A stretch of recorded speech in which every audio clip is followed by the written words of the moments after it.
Hello NEET candidates. Haryana state ने Ayush courses के लिए एक फाइनल स्टे वैकेंसी राउंड का शेड्यूल रिलीज़ किया है।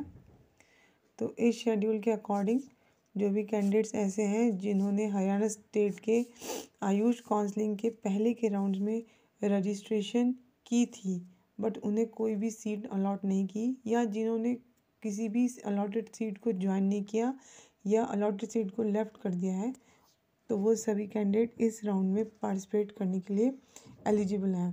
तो ऐसे सभी कैंडिडेट्स को आप अपना जो ऑनलाइन एप्लीकेशन फॉर्म उन्होंने रजिस्ट्रेशन के टाइम पर सबमिट किया था वो आपको यूनिवर्सिटी कैंपस में सबमिट कराना होगा 24 नवंबर को। फिर एक मेरिट लिस्ट आएगी ऑलरेडी रजिस्टर्ड कैंडिडेट्स की 24 नवंबर को 1:30 PM पर। देखिए ये राउंड ऑफलाइन होगा, ऑनलाइन नहीं होगा। तो इसमें आपको फिज़िकल रिपोर्टिंग करनी होगी, एडमिशन कमेटी के सामने जाना होगा आपको डॉक्यूमेंट वेरिफिकेशन और फीस सबमिशन के लिए। तो ये भी आपको 24 नवंबर 2 PM से ही स्टार्ट हो जाएगी फिज़िकल रिपोर्टिंग। इसमें 24 नवंबर को जो भी काउंसलिंग होगी उसके बाद फिर भी कोई सीट्स वैकेंट रह जाती हैं तो फिर एक fresh manual offline registration applicable हो जाएगा। यानी कि जो कैंडिडेट ऐसे हैं जो पहले हरियाणा स्टेट में रजिस्ट्रेशन नहीं कर पाए थे या जिन्होंने रजिस्ट्रेशन नहीं किया था, तो अगर इस राउंड के बाद जो कि 24 नवंबर को फिज़िकल रिपोर्टिंग के बाद पता चल जाएगा कि कितनी सीट्स वैकेंट है वहाँ के आयुष कॉलेजेस में, तो फिर एक वहीं पे मैनुअल एक फ्रेश रजिस्ट्रेशन होगा, यानी कि ये ऑफलाइन रजिस्ट्रेशन होगा। तो इसके लिए आपको वहीं पर एक fresh application form, registration application form fill करना होगा जो पहले के राउंड्स में रजिस्टर नहीं कर पाए थे, और इसको आपको वहाँ पर एक काउंटर मिलेगा, वहीं पर आपको इस एप्लीकेशन फॉर्म को सबमिट कराना है। तो ये एप्लीकेशन फॉर्म भी आपको वहीं से ही मिल जाएगा। तो ये जो है ये 24 नवंबर 12 नून से ही जो रजिस्ट्रेशन स्टार्ट हो जाएगी, लेकिन ये तभी होगी अगर सीट्स वैकेंट रहेंगी। इसके बाद फिर फ्रेश रजिस्ट्रेशन करने के बाद एक मेरिट लिस्ट आएगी फ्रेशली रजिस्टर्ड कैंडिडेट्स की, जैसे कि जिन कैंडिडेट्स ने 24 नवंबर को मैनुअल रजिस्ट्रेशन किया होगा फ्रेश, उनकी खाली उन्हीं कैंडिडेट्स की एक लिस्ट आएगी 24 नवंबर को 2:30 PM पर। फिर उन कैंडिडेट्स का जो रिपोर्टिंग होगा अलॉटेड कॉलेज में, यानी कि उन कैंडिडेट्स की भी जो काउंसलिंग है वो ऑफलाइन ही होगी, यानी कि कॉलेज का जो अलॉटमेंट है वो ऑफलाइन होगा। तो जिन भी कैंडिडेट्स को जो भी कॉलेज अलॉट होगा तो उन्हें उसके लिए रिपोर्टिंग करना होगा, मेडिकल एग्जामिनेशन और जो अदर फॉर्मेलिटीज़ होती है एडमिशन से रिलेटेड वो सारी कंप्लीट करनी है।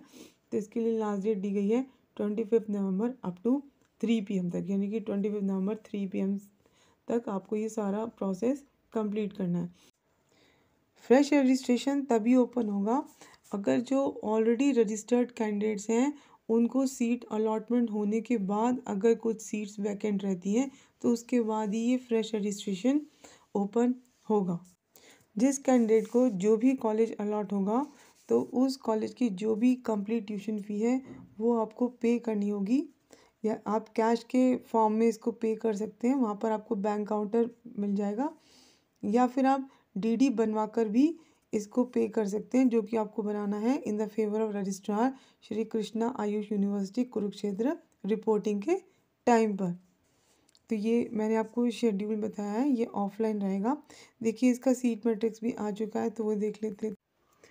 इसमें जो चौधरी देवीलाल कॉलेज ऑफ आयुर्वेदा है जगाधरी में, उसमें 1 सीट है। SGT यूनिवर्सिटी गुड़गांव में 2 सीट्स हैं। गंगापुत्र आयुर्वेदिक कॉलेज जींद में 2 सीट्स हैं। ग्राउंड ब्राह्मण आयुर्वेदिक कॉलेज एंड हॉस्पिटल जो कि रोहतक में है उसमें 1 सीट है। Lal Bahadur Shastri Ayurvedic college for women में 1 सीट है। नेशनल कॉलेज ऑफ आयुर्वेदा जो कि बरवाला हिसार में है उसमें 2 सीट्स हैं, और national college of Ayurveda Barwala Hisar यानी कि इनके 2 कैंपस हैं उसमें 1 सीट है। जो आयु ज्योति आयुर्वेदिक कॉलेज एंड हॉस्पिटल है सिरसा में उसमें 29 सीट्स हैं, और एक न्यू कॉलेज को इस राउंड के लिए परमिशन मिली है Satya Ayurvedic medical college and hospital जो कि मेहम में है, उसमें टोटल 60 सीट्स के लिए परमिशन मिली है।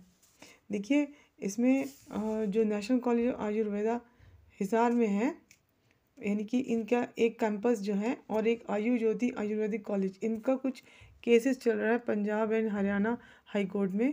तो जिन भी कैंडिडेट्स को ये कॉलेज अलॉट होते हैं तो उनको एक अंडरटेकिंग लिख कर देनी होगी कि वो ऑलरेडी अवेयर हैं कि उनका जो ये एडमिशन है इन कॉलेजेस में जो अलॉटमेंट हुआ है वो प्रोविजनल है, और वो टोटली डिपेंड करता है कि इन कोर्ट केसेस का जो भी रिज़ल्ट आएगा, यानी कि जो भी आउटकम होगा उसके ऊपर डिपेंड करता है। तो ये आपको लिख कर देना होगा।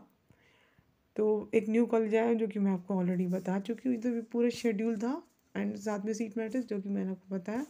कोई अगर क्वेरी हो तो आप मुझे कमेंट बॉक्स में कमेंट करके पूछ सकते हैं। Thank you.